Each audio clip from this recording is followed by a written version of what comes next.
이 시간 우리 하나님의 말씀 보도록 하겠습니다. 누가복음 18장 있는 말씀. 누가복음 18장 18절부터 24절에 있는 말씀. 다 같이 일어나셔서 우리 말씀을 받들어서 읽겠습니다. 누가복음 18장 18절부터 24절에 있는 말씀입니다. 23절까지 말씀 읽겠습니다. 제가 먼저 읽겠습니다. 어떤 치리자가 그분께 여쭈어 이르되 선한 선생님이여 내가 무엇을 하여야 영원한 생명을 상속받으리이까 하매 예수께서 그에게 이르시되 내가 어찌하여 나를 선하느냐 한 분 곧 하나님 외에는 선한 이가 없느니라. 내가 간음하지 말라 살인하지 말라 도둑질하지 말라 거짓 증언하지 말라 내 아버지와 어머니를 공경하라 하는 명령들을 아느니라 하시니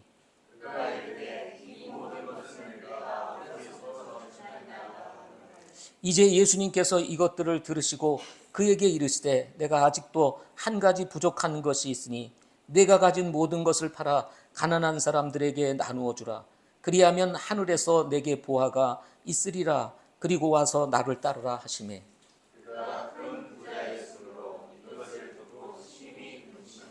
아멘. 말씀을 위해서 기도하겠습니다. 좋으신 아버지 하나님, 오늘 귀한 주일 맞이해서 우리 귀한 지체들이 침례에 순종하며 주님의 말씀을 따르게 하심에 감사를 드립니다. 또 이 시간 주신 말씀을 축복하여 주셔서 우리가 영적으로 바르게 반응하게 하시고 살아계시고 지금도 역사하시는 우리 하나님을 만나는 경험하는 축복이 우리 모두에게 있도록 인도하여 주옵소서. 주신 말씀을 주님께 의뢰하오며 예수님 이름으로 기도하옵나이다. 아멘. 자리에 착석하시겠습니다. 신앙생활을 함에도 불구하고 우리가 믿는 사람들에게도 어려움이 찾아올 때가 있습니다. 이때 필요한 것이 있는데 그것은 뭐냐면 포기하지 않는 믿음입니다. 오늘 누가복음 18장 18절부터 23절까지 말씀인데요.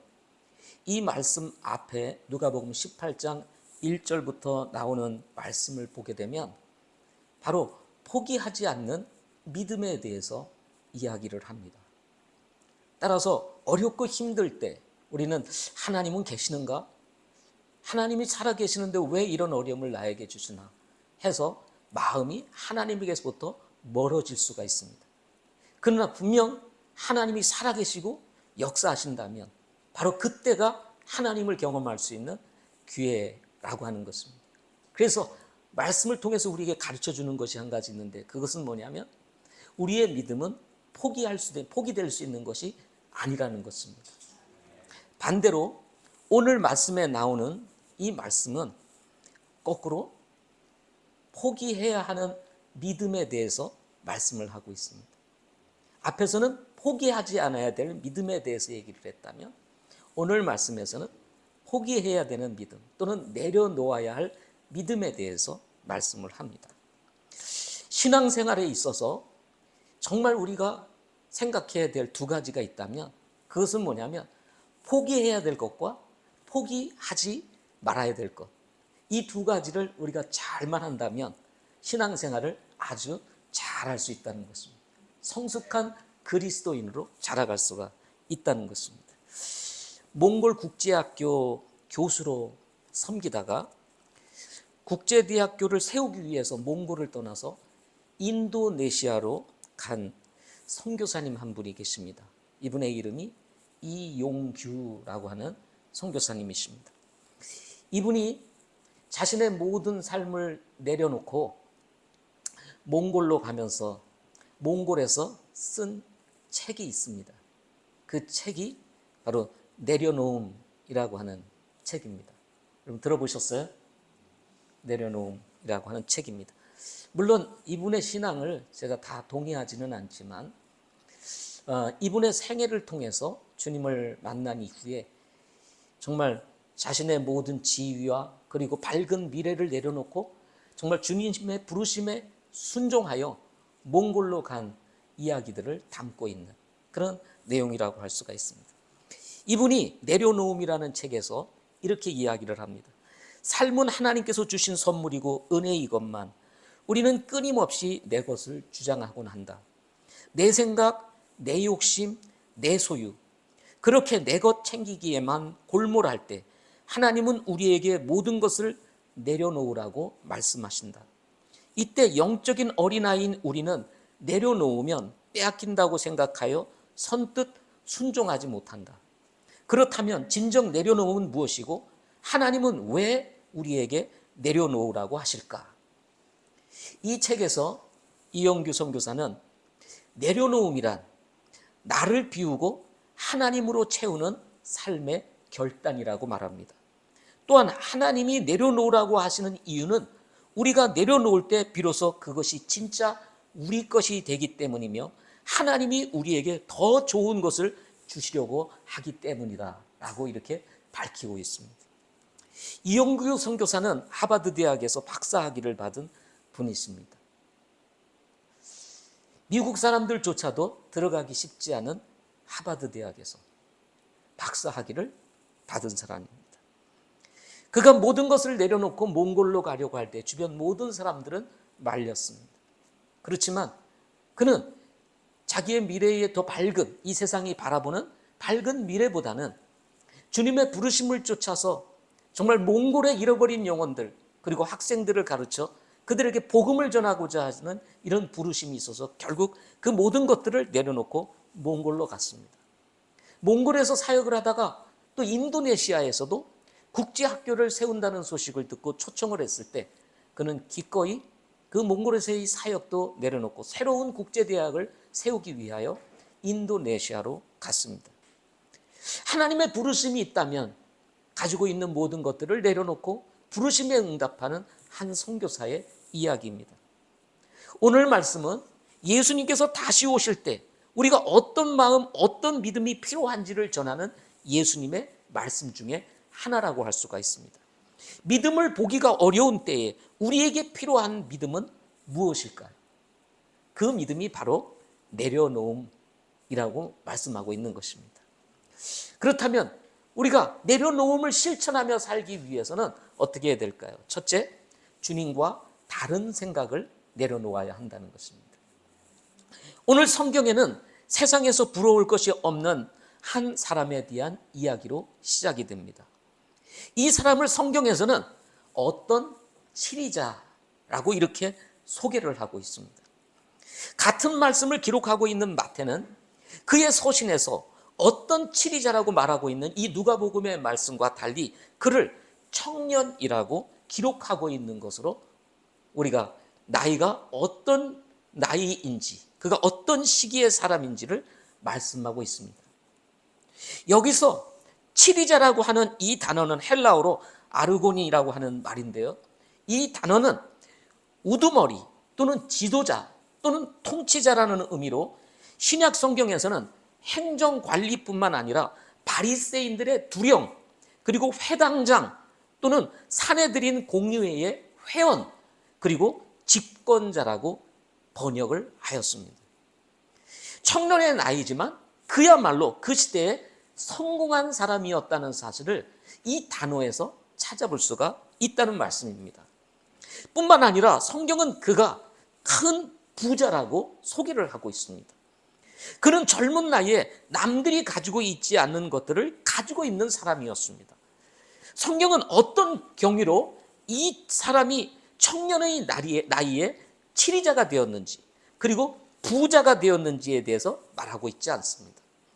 그러나 그를 소개하고 있는 내용으로 볼 때 이 사람은 마치 이 시대에 그 페이스북을 만들어서 세계적인 부자가 되었던 마크 주커버그와 같이 아주 뛰어난 사람이었던 것만은 틀림이 없는 것 같습니다. 그러나 이렇게 뛰어난 사람이었음에도 불구하고 그리고 많은 것들을 소유하고 있는 사람이었음에도 불구하고 그가 가지고 있지 않은 것 한 가지가 있었습니다. 그것이 무엇일까요? 오늘 본문에서는 그것이 영생이라고 말을 합니다. 영생. 우리가 살아가면서 반드시 알아야 될 것이 있습니다. 그것은 뭐냐면 높은 자리 그리고 많은 소유, 인정받는 명예보다도 더 소중한 것이 있다는 사실입니다. 그것을 오늘 본문에서는 바로 영생이라고 얘기를 하고 있는 것입니다. 누군가 말하기를 살아있는 것은 모두가 아름답다라고 이야기를 했습니다. 짧은 글 하나를 소개하겠습니다. 누군가 말했다. 추한 모습으로 살 바에야 생을 마감하는 것이 낫다고. 그러나 아름다움의 기준은 어디에 있는 것일까? 아무리 아름다워 보여도 살아있는 것이 아니면 그것은 참 아름다움일 수 없다. 한 생명은 천하보다도 귀하다고 했다. 천하를 얻고도 생명을 잃으면 아무 소용이 없다. 살아있어야 아름답다. 목이 꺾인 해바라기가 오히려 아름다운 것도 대단하지 않아도 평범한 일상 속에서 인생의 즐거움을 누리는 것도 바로 살아있기 때문이다. 동의하지 않으세요? 그렇죠? 살아있는 것이 아름다운 것입니다. 우리는 살아있기 때문에 오늘 침례식의 이 아름다운 광경을 볼 수가 있었습니다. 그리고 주님이 명령하신 말씀에 순종하여 침례를 받는 이 놀라운 기쁨도 우리가 누릴 수 있었습니다. 누군가 말을 했습니다. 사람이 근심하는 것 중에 죽음보다 더 절실한 것이 없으며 자기가 소중히 여기는 것 중에 생명보다 더한 것은 없다. 이렇게 이야기를 했습니다. 죽음보다 절실한 것이 없고 생명보다 더 소중한 것은 없다. 우리가 미래에 대한 두려움 그리고 불안, 이것은 바로 죽음이라고 하는 원인에 있을 것이라고 생각을 하는 것입니다. 생명에 대한 애착을 갖는 것도 생명의 소중함이 어떠한 것을 우리가 잘 알고 있기 때문인 것입니다. 비록 청년이었지만 이 청년은 자신의 인생을 깨뜨려 볼 수 있는 그야말로 통찰력을 가지고 있는 아주 명석한 사람이었습니다. 왜냐하면 자신의 삶에서 가장 소중한 것이 무엇인지를 이 청년은 알고 있었기 때문이었습니다. 그래서 그는 자신의 인생에 있어서 가장 소중한 것, 그러나 자신이 가지고 있지 않는 것, 이 문제를 가지고 그는 예수님에게 질문을 던지게 된 것입니다. 내가 무엇을 하여야 영원한 생명을 상속받을 수 있나이까? 이것은 이 땅에 살고 있는 모든 사람들이 던져야 할 질문입니다. 이 질문에 대한 답을 가지지 않는 한 우리는 살아있다 하지만 살아있다고 말할 수가 없기 때문에 그렇습니다. 적어도 하나님의 말씀에 비추어 볼 때,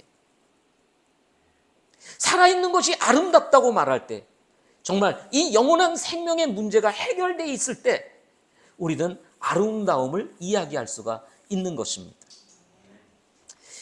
물론 이 질문은 누구나 쉽게 던질 수 있는 질문은 아닙니다. 이 정도의 질문을 던지려면 살 만큼 살고 경험할 만큼 경험한 사람이야말로 이런 질문을 던질 수가 있을 것입니다. 나이도 먹을 만큼 먹은 사람에게서 나올 법한 그런 질문이 아니겠습니까? 아니, 대부분의 사람들은 이 질문을 입 밖에 내보내지도 못한 채 세상을 떠나는 경우도 아마 대부분일 거라는 생각을 가져봅니다. 그러나 이 치리자는 달랐습니다. 청년의 나이에 그는 이미 명예도 가지고 있었고 권력도 가지고 있었고 물질도 소유하고 있었음에도 불구하고 그의 인생에 가장 소중한 것이 무엇인지를 알고 있었던 것입니다. 그래서 나이에 걸맞게 그는 예수님을 찾아와서 내가 어떻게 하면 영원한 생명을 상속받을 수 있나이까? 라고 하는 질문을 던지게 된 것입니다. 여기서 우리가 한 가지 주목해야 될 사실이 있습니다. 그것은 뭐냐면 이 청년이 주님을 찾아왔다는 것이에요. 예수님을 찾아왔다는 것입니다. 번지를 찾을 때 어떻게 해야 돼요? 제대로 찾아가야 되죠. 길을 찾을 때도 어떻게 해요? 제대로 찾아가야 되잖아요. 이 청년은 그야말로 제대로 찾아온 거예요. 이 청년이 가지고 있는 질문에 대한 답을 줄 수 있는 바로 그 유일한 분, 그분을 찾아온 거예요. 제대로 번지를 찾아온 것입니다. 왜냐하면 예수님이야말로 이 영원한 생명의 문제를 해결해 줄 수 있는 유일한 분이셨기 때문이셨습니다. 요한복음 14장 6절에 보면 예수님이 길이요 진리요 생명이니 예수님으로 말미암지 않고는 아버지께로 갈 자가 없다 하고 말씀을 했기 때문입니다. 요한일서 5장 11절 12절 말씀에 보면 또 그 증언은 이것이니 곧 하나님께서 우리에게 영원한 생명을 주신 것과 이 생명이 그분의 아들 안에 있다는 것입니다. 아들이 있는 자에게는 생명이 있고 아들이 없는 자에게는 생명이 없다고 말씀을 했습니다.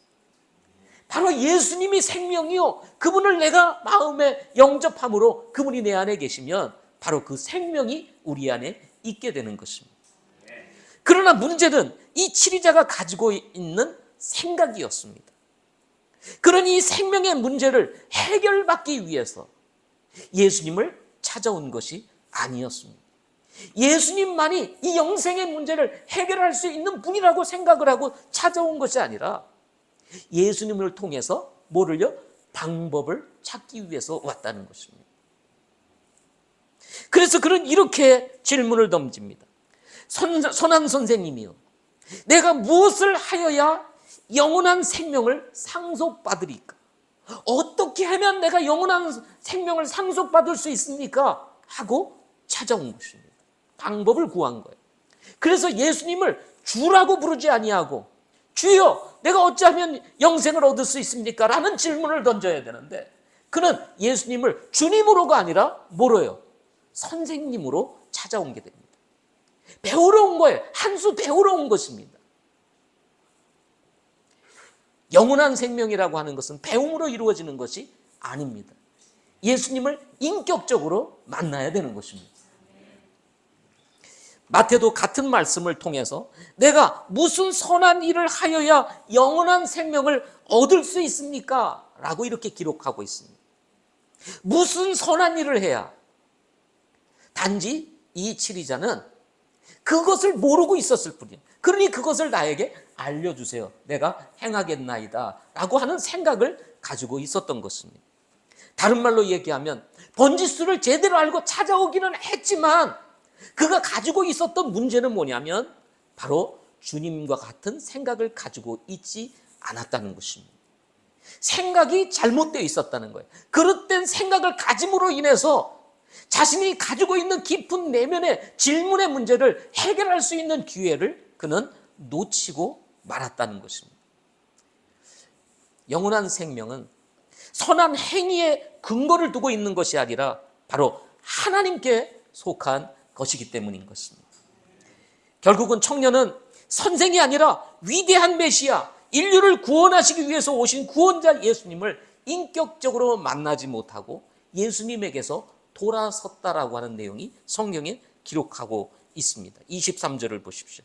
그가 큰 부자였으므로 이것을 듣고 심히 뭐라 그랬어요? 근심하니라.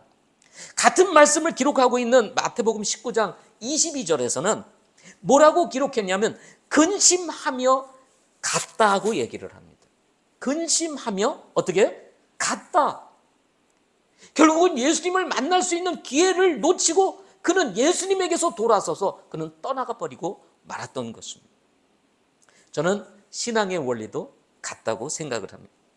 생각이 주님과 다를 때, 우리의 생각을 내려놓을 수 있을 때 우리의 인생은 바뀌고 우리의 신앙은 변화되고 살아계신 하나님, 지금도 역사하신 하나님을 더 많이 경험하면서 그분과 동행하는 삶을 살 수가 있다는 것입니다. 신앙에 갈등이 일어나는 이유가 뭘까요? 성경과 충돌이 일어나는 이유가 뭘까요? 그것은 주님의 생각과 같지 않을 때인 것입니다. 우리가 신앙생활하면서도 마찬가지. 우리가 영적으로 성장하지 못하고 자라지 못하는 이유, 뭔가 내면의 질문을 해결하지 못한 채 이것을 그냥 안고 가는 이유가 어디에 있습니까? 결국은 우리의 생각을 내려놓지 못하기 때문일 수 있다는 것입니다. 그러므로 오늘 말씀을 통해서 우리에게 전하는 메시지 중에 하나예요. 우리의 생각을 주님 앞에 어떻게 내려놓으라 하는 것입니다. 자, 우리 찬송가도 불렀죠, 그죠? 예? 주의 산제사로 제물을 드리기 전에 주님 앞에 내려놓지 않으면 아무것도 우리가 누릴 수 없다, 이런 말씀하잖아요. 두 번째로는 주님과 다른 의의를 내려놓아야 한다는 것입니다. 20절 말씀을 한번 보겠습니다. 20절 말씀. 내가 간음하지 말라, 살인하지 말라, 도둑질하지 말라, 거짓 증언하지 말라, 내 아버지와 어머니를 공경하라 하는 명령들을 아느니라 하시니, 그가 이르되 이 모든 것을 내가 어려서부터 어떻게 했다고요? 지켰나이다 하고 얘기를 합니다. 이 사람의 문제는 생각이나 의의 기준을 하나님께 두지 아니하고 자신에게 두고 있다는 것이었습니다. 결국 예수님께서 하시는 말씀의 의도를 깨닫지 못하고 자신은 아무런 문제가 없는 아주 의로운 사람입니다 라고 지금 예수님에게 대답을 하고 있는 것입니다. 예수님은 지금 율법 앞에서 너는 죄인이야 라고 말하는데 나는 아니야 하고 대답하는 것입니다. 나는 어려서부터 다 지켰습니다. 난 아무런 문제가 없습니다. 지금 이렇게 대답을 하는 것입니다. 그러니 예수님을 앞에 두고 누릴 수 있는 은혜를 잃어버릴 위기에 처해 있게 된 것입니다. 여러분, 예수님을 만나고도 그분을 인격적으로 만나지 못하고 이 영생의 문제를 해결하지 못하고 가는 이 청년, 얼마나 안타까운 일입니까? 오늘날 수많은 사람들이 예수님 앞에 옵니다. 말씀도 듣습니다. 이 청년과 같은 질문을 던집니다. 그럼에도 불구하고 이 청년이 가지고 있었던 질문에 대한 대답을 얻지 못한 채 돌아가는 일들이 너무 많다는 것입니다. 정말로 안타까운 일입니다. 이와 같은 일이 오늘날에도 계속해서 지금 반복되고 있다는 것입니다. 저는 그래서 이 말씀을 기록하고 있다고 믿습니다. 하나님 앞에서 인간은 죄인임을 인정하고 인간의 의를 내려놓을 때 예수님을 만나는 축복이 있고 의로우신 하나님을 경험할 수 있는 축복으로 이어질 수 있기 때문에 그렇습니다. 문제는 사람들이 점점 더 하나님에게서 멀어지고 있다는 것입니다. 죄를 죄로 여기지 않고 거꾸로 죄를 합법화시켜 선으로 둔갑시키는 일들이 지금 오늘날 이 사회에서 일어나고 있습니다. 동성애가 그렇습니다. 포괄적 차별금지법이라고 하는 것이 국회를 통과하게 되면요, 이 사회는 정말 우리가 가지고 있는 기본적 도덕적 기준들이 무너지게 됩니다. 하나님은 인간을 지으실 때 남자와 여자로 지으셨습니다. 아멘. 그리고 남자와 여자가 결혼하여 부부가 되게끔 하나님께서 가정을 설계하시고 그리고 그렇게 만드셨습니다. 그런데 사람들은 말하기를 남자와 여자의 만남이 아니고 남자와 남자, 여자와 여자가 결혼하여 가정을 이룰 수 있다는 것입니다. 이것은 하나님의 창조의 질서를 무너뜨리는 것입니다.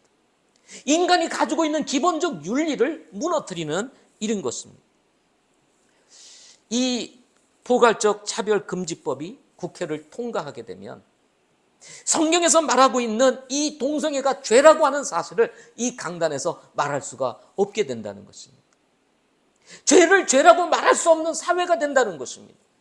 만약에 이것을 강단에서 이야기했을 때 이것이 공개적으로 밖으로 나가게 되고 그리고 그것을 어떤 사람이 듣고 신고를 하게 되면 최소 3천만 원의 벌금을 물게 됩니다.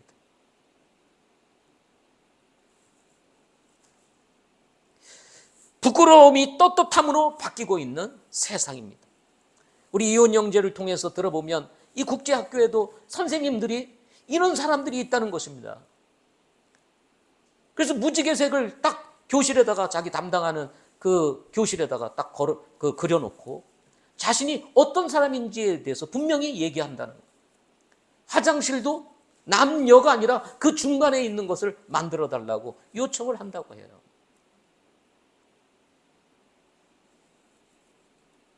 파리올림픽 개막식은 동성애를 합법화시키고자 하는 그런 그야말로 동성애는 합법적이라고 하는 것을 세계적으로 선포한 그런 사건이었습니다. 예수님의 12제자가 예수님과 함께 다락방에서 만찬회하는 것을 패러디해가지고 동성애자들이 그 자리에 앉아있는, 그것이 개막식에서 공개적으로 나타나는. 우리 TV를 안 보시니까 잘 모르시죠? 저도 TV를 잘 안 봅니다. 유튜브를 보기 때문에 유튜브에 그런 것들이 떠서 이제 알게 되었습니다. 아니 파리올림픽에서 개막식에 동성애를 합법화시키는 이런 개막식, 그것을 패러디해서 알리는 일들을 하고 있다는 얘기죠. 이것이 현재 유럽의 현주소이며 동시에 우리의 현주소라고 할 수가 있다는 것입니다. 이렇게 창조의 질서이며 자연의 질서를 무너뜨리고 새로운 질서를 만드는 것은 하나님을 부인하는 사람들에게서 나오는 새로운 작품인 것입니다. 이런 작품에 오늘날 사람들은 다 따라가고 있는 현실이라고 할 수가 있는 것입니다.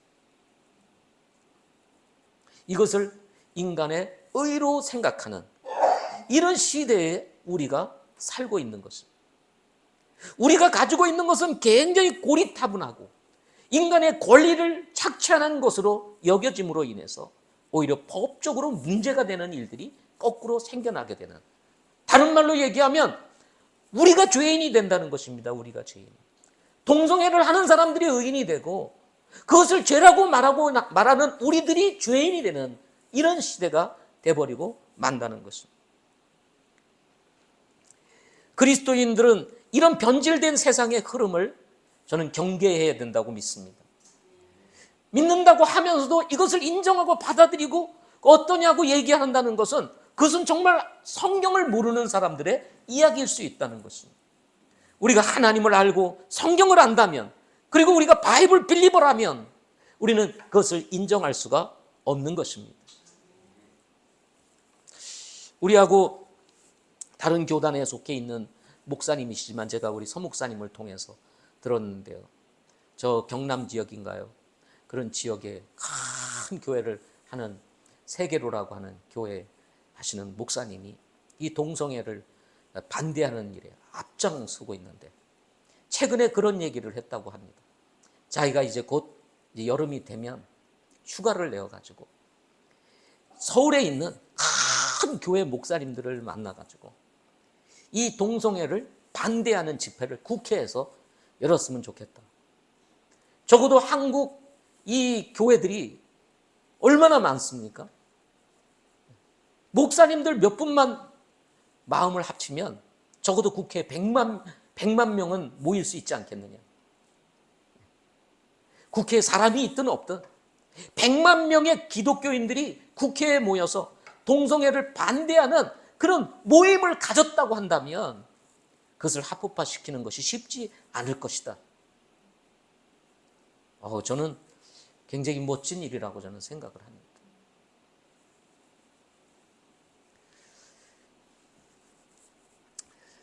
오늘날 지금 한국 문화를 보게 되면 세계 문화가 다 마찬가지지만 신체를 드러내는 이런 옷들을 입는 것이 자연스러워졌고요. 제가 공항에 가서 손님들을 좀 마중 나가면은요, 정말 이렇게 그 사람 기다리고 있는 모습을 참 보기가 쉽지 않은.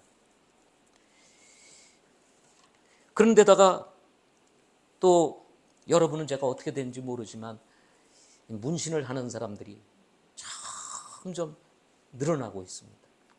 그렇죠? 문신을 안 하는 것이 이상한 이런 사회로 이제 바뀌어가고 있습니다. 옛날에는 조폭들이나 하는 것으로 생각을 했는데 지금은 이게 하나의 마치 멋인 것처럼, 안 하면 이상한 것처럼 여겨지는 시대로 바뀌고 있습니다. 구약에 보면 이 문신을 하면요, 율법 시대 때는요 어떻게 하라고 그랬어요? 예? 죽이라 그랬어요. 구약 시대는. 왜냐하면 이 문신이 이방 종교에서부터 왔기 때문에 그렇습니다. 물론 지금은 은혜의 시대이기 때문에 그러지는 않지만 원리가 같다고 생각합니다. 저는 하나님이 주신 것이 가장 아름답다고 믿습니다. 예. 개방된 성문화, 마약, 대마초 이런 것들이 이제 합법화되어지는 이런 시대로 점점 흘러가고 있습니다. 그러나 우리가 이런 것들을 경계해야 되는 것은 우리는 하나님의 형상을 닮은 소중한 존재이기 때문에 그렇습니다. 당시 사회의 주류였던 바리새인들은 자신들을 매우 의롭다고 생각을 하였습니다.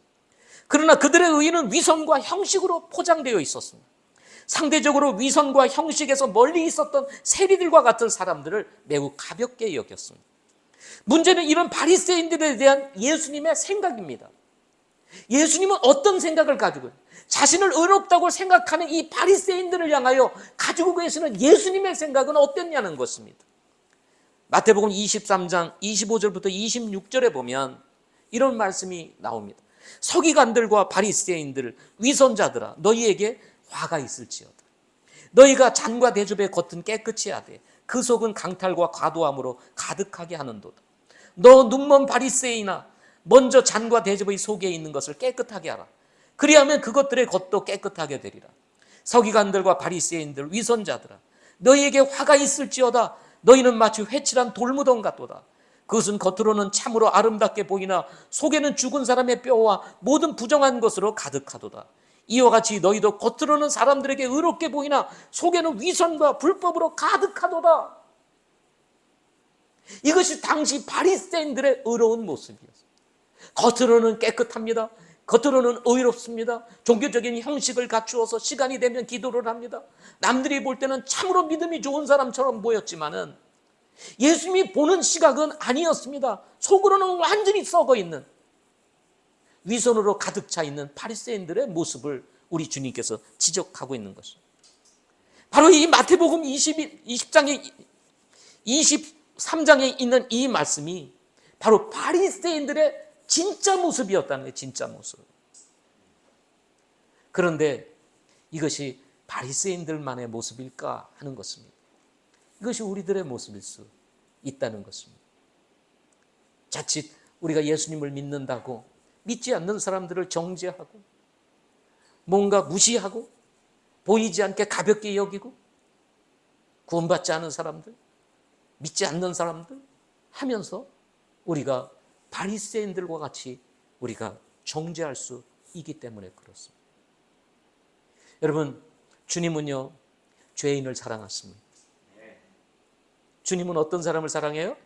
죄인을 사랑하십니다. 정죄의 대상이 아니고 사랑의 대상임을 우리는 기억해야 되는 것입니다. 바리새인들은 가늠한 여인을 정죄하였습니다. 그러나 예수님은 이 바리새인들을 향해서 말하기를 죄 없는 자가 돌로 치라고 얘기를 합니다. 나도 너를 정죄하지 아니 다시는 가서 죄를 범하지 말아라 하고 주님이 말씀하시지 않으십니까? 의롭다고 말을 하고 있지만 어두운 곳에서는 온갖 더러운 짓을 하고 있는 것이 우리들이 아니냐 하는 것입니다. 파리올림픽 이후에 여러분이 잘 아시겠지만 금메달 리스트, 배드민턴의 금메달 리스트인 안세영 씨가 협회의 부당함에 대한 폭로를 하면서 매우 시끄러운 일들이 지금 일어나고 있습니다. 여러분 아시죠? 그죠? 이 문제로 문체부와 대한체육회 그리고 이 배드민턴 협회와 기싸움을 벌이고 있습니다. 그러면서 하나씩 이 협회의 비리들이 드러나면서 지금 몰매를 맞고 있는 상황이라고 할 수가 있습니다. 겉으로는 아주 협회의 어떤 당당함 그리고 뭔가 어떤 공로를 행한 것처럼 협회가 잘해서 배드민턴에 금메달을 딴 것처럼 이렇게 됐지만 속은 그것이 아니었다는 거죠. 이것이 한 협회만의 문제일까요? 우리가 살고 있는 이 세상을 들여다보면 정말 부패한 세상이라고 볼 수가 있는 것입니다. 이때 우리 그리스도인들은 어떻게 살아야 할까요? 우리는 주님 앞에 연약한 존재임을 인정하고 우리들이 가지고 있는 의라고 하는 것은 아무것도 아니고 주님이 의롭다 칭함으로 인해서 우리가 의로운 거지 내가 의로워서 의로운 것이 아니라고 하는 이런 겸손함의 자세를 우리는 가져야 되는 것입니다. 형제의 눈에 있는 티를 보면서 자신의 눈에 있는 들보를 보지 못하는 어리석음을 우리는 경계하고 은혜로 얻어진 은혜임을 기억하고 오히려 사랑하며 섬기는 삶을 우리는 살아야 되는 것입니다. 예수님을 인격적으로 만날 수 있는 기회를 잃어버리고 떠난 이 부자 청년에서 배워야 할 것, 그것은 주님과 다른 의를 내려놓아야 한다는 것입니다. 인간의 의라고 하는 것은 그저 누더기와 같은 것이기 때문에 그렇습니다. 이사야서 64장 6절에 그렇게 말씀하지 않았습니까? 내려놓음은 그래서 축복인 것입니다. 세 번째로는 주님과 다른 물질관을 내려놓아야 합니다. 성경은 많은 물질을 소유하고 사는 것을 정죄하지 않습니다. 단 그릇된 물질관을 가지고 사는 것을 경계할 뿐입니다.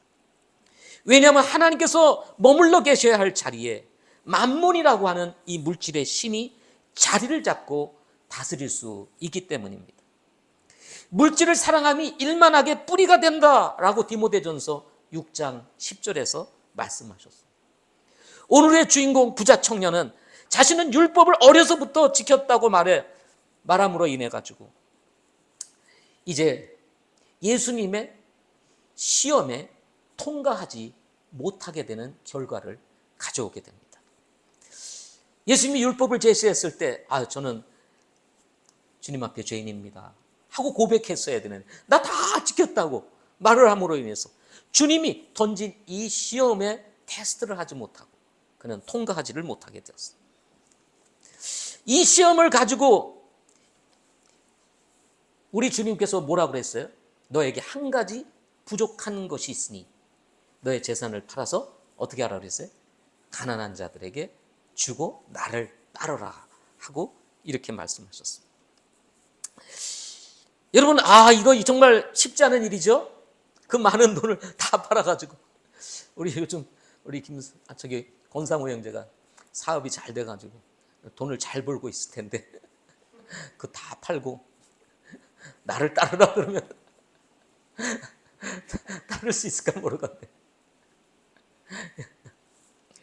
근데 걱정하지 마세요. 내가 주님이 아니니까.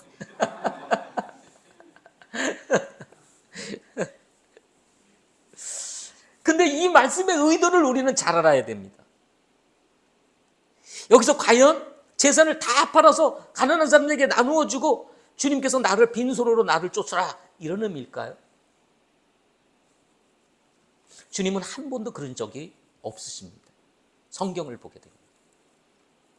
지금 이 친구에게 우리 주님께서 말씀하시는 것은 뭐냐면 물질의 신을 쫓을 것이냐 아니면 인류를 구원하기 위해서 오신 이 메시아를 선택할 것이냐 하는 질문이었던 것입니다. 그러나 이 친구는 어떤 생각을 가졌습니까? 주님을 따르는 것보다는 뭐가 더 소중한 거예요? 물질이 더 소중하게 여겨졌던 것입니다. 그래서 근심하게 된 거예요. 인생에 있어서 무엇이 중요한지에 대한 우리 주님의 질문에 대해서 이 청년은 바르게 대답을 하지 못한 것입니다. 왜? 그릇된 가치관을 가지고 있었기 때문이었습니다. 이 청년은 예수님보다 영생보다 물질을 더 사랑했습니다. 결국 예수님을 따름으로 누릴 수 있는 영생을 잃어버리고 바른 물질관을 가지고 부자로 살 수 있는 기회를 그는 놓치고 만 것입니다. 여러분 기억하시죠? 아브라함에게 이삭을 바치라 했죠. 아브라함이 자신의 모든 것들을 다 내려놓고 바치라고 하시는 우리 주님의 음성에 순종해서 정말 이삭을 바치려고 했을 때 결국은 그 이삭을 우리 주님께서는 어떻게 하세요? 아브라함에게 돌려주시죠. 정말 하나님을 경험할 수 있는, 하나님이 얼마나 아브라함을 사랑하는지를 경험하게 되는 놀라운 축복을 누리게 될 뿐만 아니라 그것을 통해서 아브라함의 의로움을 인정하게 되는 결과를 가져오게 되었다는 것입니다. 성경에는 부자 청년과 반대로 그릇된 물질관을 내려놓고 예수님을 따름으로 인해서 완전히 변화된 인생을 산 한 사람에 대한 이야기가 바로 이 누가복음 18장 바로 뒷장에 나옵니다. 19장에. 앞장에서는 포기하지 말아야 될 믿음에 대해서 얘기를 했고 여기 18장 요 중간에서는 포기해야 될 믿음에 대해서 얘기를 하고 그리고 이 사람의 이야기와 대조하면서 물질관을 그릇된 물질관을 내려놓고 완전히 인생이 바뀐 한 사람에 대한 이야기가 나오는데 이 사람 이름하여 누구예요? 삭개오라고 하는 사람이었습니다. 그는 세금을 거두어 들이는 사람으로 로마와 결탁하여 어려운 백성들의 피를 빨아먹고 부자로 떵떵거리며 살았던 사람이었습니다. 키가 작은 열등감을 부와 권력으로 만회하려는 그야말로 시대에 성공한 사람, 성공을 위해서만 살았던 사람, 이 사람이 누구였을까요? 삭개오였습니다. 그러나 그런 그에게도 내면에 말 못하는 인생의 고민이 있었습니다. 물질로도 해결할 수 없는, 권력으로도 해결할 수 없는 이 부자 청년이 가지고 있었던 내면의 질문이 하나 있었습니다. 그게 뭘까요? 이게 영생의 문제예요. 생명의 문제였어요. 시대의 왕따로 살았던 삭개오는 자신이 가지고 있는 인생의 문제를 예수님을 통해서 해결하고 싶었습니다. 그리고 그는 밖으로 나가 거리로 지나가는 예수님께로 갔습니다. 키가 작은 삭개오가 예수님을 보고 싶고 예수님께 나가고 싶어도 무리들로 인해서 나갈 수 없자 그는 궁여지책으로 어떻게 했어요?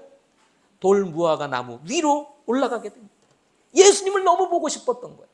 저분만이 내 내면에 가지고 있는 인생의 문제를 해결할 수 있는 분이라고 생각했던 이 삭개오. 아무도 길을 열어주지 않았던 그 상황 속에서 그는 예수님을 보고 싶어서 돌무화과 나무 위로 올라가요. 근데 모든 것을 아시는, 전지하신 우리 주님께서 이 삭개오가 가지고 있는 마음의 열정이 전달되어지고 그 돌무화과 나무 위로 올라갔던 삭개오를 우리 주님은 이미 어떻게 하고 있었어요? 보고 계셨습니다.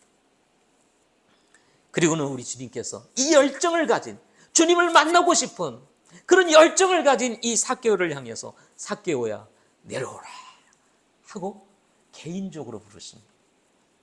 얼마나 놀라운 축복. 수많은 사람들이 예수님을 따르고 있었습니다.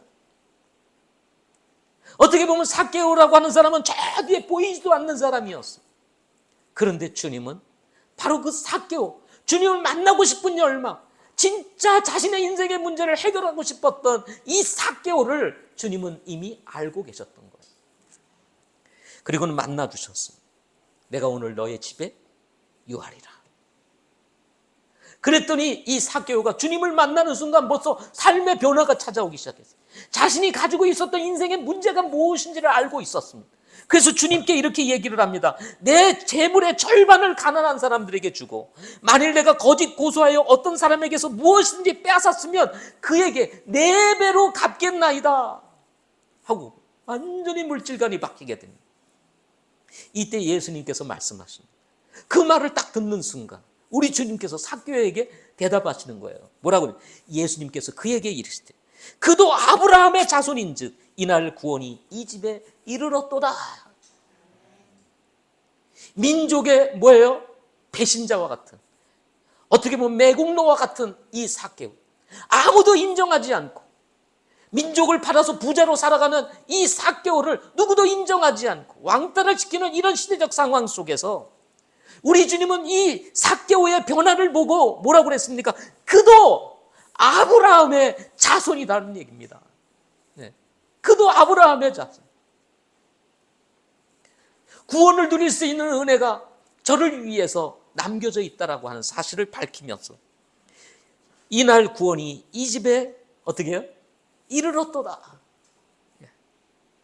물질이 자리 잡고 있던 예수님이 그 자리에 머물게 되고 인생이 바뀌게 되고 불행이 행복으로, 슬픔이 기쁨으로, 교만이 겸손으로, 이기심이 이타심으로, 외로움이 풍성한 교제로 바뀌게 되는 축복을 누리게 되는 것입니다.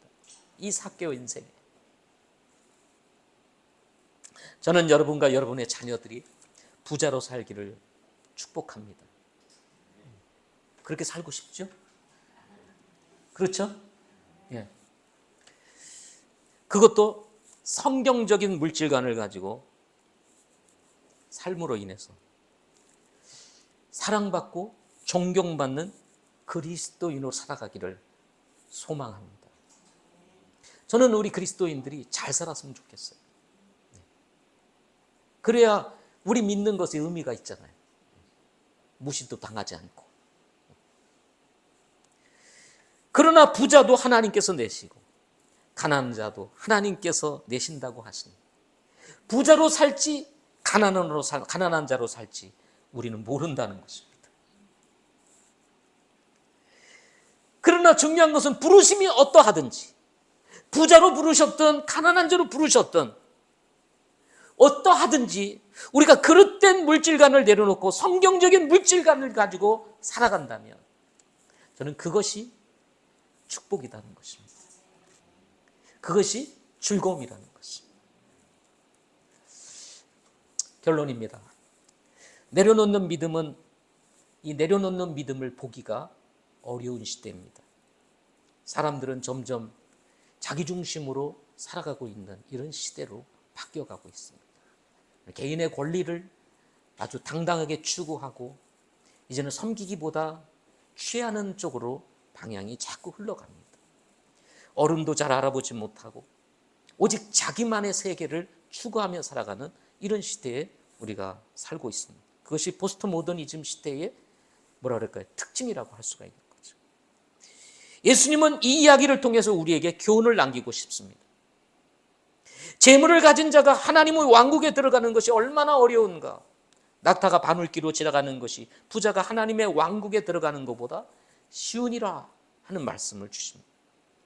물질이 너무나 크게 보이는 시대에 우리가 살고 있습니다. 그래서 사람들이 믿음에서 멀어지고 하나님을 떠나 살아가고 있다는 것입니다. 지금 이 시대에 필요한 믿음이 있습니다. 그것이 어떤 믿음일까요? 내려놓음의 믿음인 것입니다. 포기하는 믿음인 것입니다. 이영규 선교사님이 말씀하셨던 것처럼 포기하는 것 같이 보이지만 하나님이 주심으로 인해서 누릴 수 있음에도 불구하고 우리는 빼앗긴다고 생각을 해서 내려놓지 못하는 그런 어리석음을 범할 수 있다라고 하는 것입니다. 우리 주님은요, 우리를 사랑하시기 때문에 주고 싶으신 분이십니다. 넘치게 흔들어서 주고 싶은 분이 바로 우리 주님이십니다. 저는 확신하는 게 있어요. 주님의 마음에 들면 하나님 반드시 축복하신다. 예. 마음에 드는 자식 더 주고 싶죠. 그죠? 마음에 안 들면 좀 이렇게 넌 마음에 들 때까지 좀 기다려라 그러고 연기시켜. 마음에 들면 주고 싶어 하잖아요. 주님도 똑같다는 것이죠. 그러므로 그릇된 생각, 그릇된 의, 그리고 그릇된 물질관을 우리가 내려놓을 수 있다면 이 땅에서 우리가 주님과 함께 걸어가면서 주님이 주시는 복을 우리가 누리며 살아갈 수 있게 될 것이라고 믿습니다. 여러분, 이 내려놓는 믿음을 통해서 하나님을 경험하는 축복이 있으시기를 바랍니다. 기도하겠습니다.